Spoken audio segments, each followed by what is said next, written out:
Movies are like gadgets. Some are more popular than others, but our ever-dwindling attention span makes sitting through the whole show a bit too much like hard work. As ever, technology promises a clever, if strange, solution to the problem of our impatience. I'm about to watch a film where I'm going to be influencing it. Not consciously, not pressing any buttons, but letting my body control the action.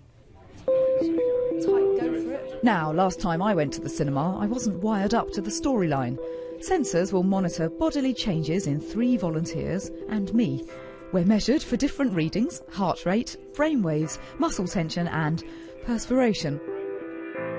This experiment combines our physical responses to the movie to determine which scene plays next.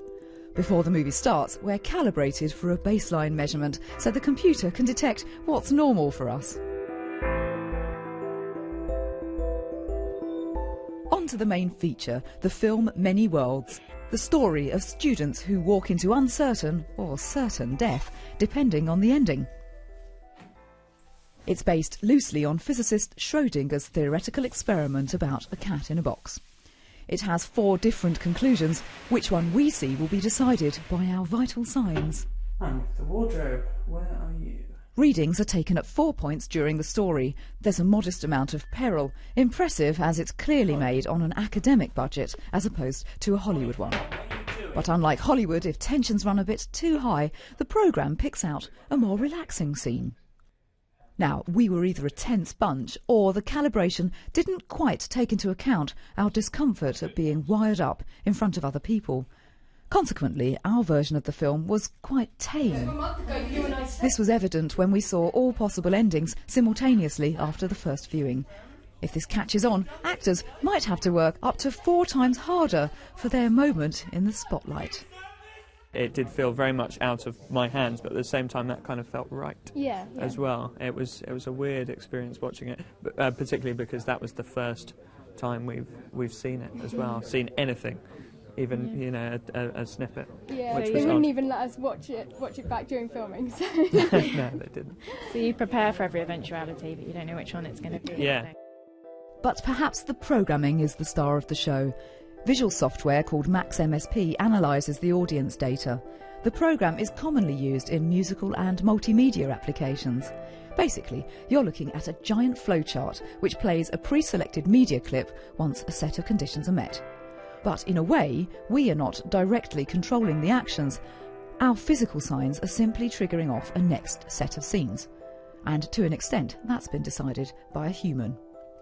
The actual selection of how to use that data was really was an artistic decision. It was a case of I had to make a judgment based on the film, which areas of the film should be shown depending on what the data was picking up. If the heart rate was low or high, which of the, or I should say, if the totality of all the data being analysed, if it showed high arousal or low arousal.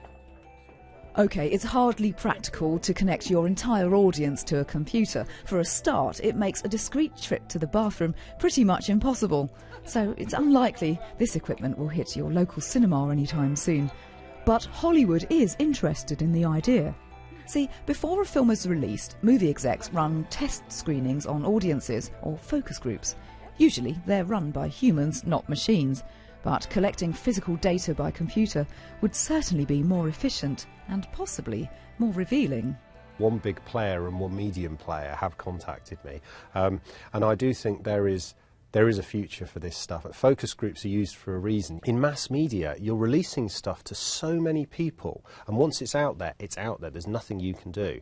And so trying to test it and work out how an audience reacts, it's a sensible thing to do to a degree.